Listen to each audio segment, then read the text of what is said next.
Hello friends, સ્વાગત છે તમારું મારી ગુજરાતી રસોઈ ટિપ્સ ચેનલમાં। તો આજે આપણે બનાવીશું ચાટ મસાલો। તો તમે મારી આ રીતે બહાર જેવો ચાટ મસાલો ખૂબ ઓછા ખર્ચની અંદર બનાવી શકો છો। તો ચલો આપણે ચાટ મસાલો બનાવવાનું શરૂ કરીએ। તો ચાટ મસાલો બનાવવા માટે મેં અહીંયા ગેસ ઉપર એક પેન રાખ્યું છે। તો સૌથી પહેલાં આપણે 50 ગ્રામ જેટલા સૂકા ધાણા લઈશું। સાથે જ પેનની અંદર 50 ગ્રામ જેટલું જીરું લઈશું। સાથે 3 સૂકા મરચાં લઈશું।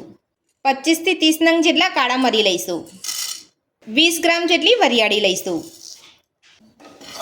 બધું જ મિક્સ કરી અને સરસ રીતે આપણે અહીંયા શેકી લઈશું। તો વધારે પડતું આપણે અહીંયા નથી શેકવાનું, થોડું ગરમ થાય ત્યાં સુધી જ આપણે શેકવાનું છે। જો તમે અહીંયા વધારે પડતા તમે મસાલાને શેકી લેશો તો તમારો ચાટ મસાલાનો સ્વાદ સારો નહીં લાગે।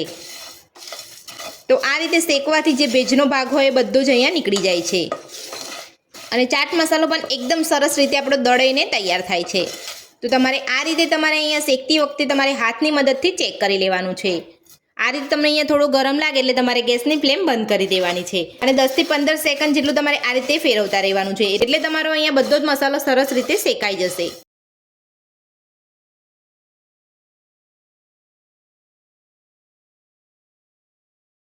તો અહીંયા બધું સરસ અહીંયા ગરમ થઈ ગયું છે। તો હવે આપણે ગેસની ફ્લેમ બંધ કરી દઈશું અને 10 થી 20 સેકન્ડ જેટલું અને અહીંયા મિક્સ કરતા રહીશું। તો પેન આપણું અહીંયા ગરમ છે એટલે આપણે મસાલાને અહીંયા છોડી નથી દેવાનો, આ રીતે તમારે અહીંયા હલાવતા રહેવાનું છે। જો તમે અહીંયા હલાવો ને મસાલાને છોડી દેશો તો પેન ગરમ હશે, એના લીધે મસાલા તમારા થોડા બળી જશે। તો 10 થી 20 સેકન્ડ જેટલું આપણે અહીંયા સરસ રીતે મિક્સ કરી લીધું છે। તો હવે આપણે મસાલાને એક મિક્સર જારની અંદર લઈ લઈશું। તો બધો જ મસાલો આપણે અહીંયા મિક્સર જારની અંદર લઈ લીધો છે। તો હવે આપણે તેની અંદર 2 ચમચી જેટલો આમચૂર પાવડર ઉમેરીશું। જો તમે ઘરે આમચૂર પાવડર બનાવવા માંગતા હોય તો મારી ચેનલ ઉપર વિડીયો બનાવેલો છે। સાથે જ 2 ચમચી જેટલું આપણે સંચર પાવડર ઉમેરીશું। 2 ચપટી જેટલી હિંગ ઉમેરીશું। 1 નાની ચમચી જેટલું સાદું મીઠું ઉમેરીશું। 1 ચમચી સૂંઠ પાવડર ઉમેરીશું। 2 ચપટી જેટલા લીંબુના ફૂલ ઉમેરીશું। તો બધા જ મસાલા આપણે અહીંયા મિક્સર જારની અંદર લઈ લીધા છે। તો હવે આપણે ઢાંકણ બંધ કરીને બધું જ સરસ પીસી લઈશું।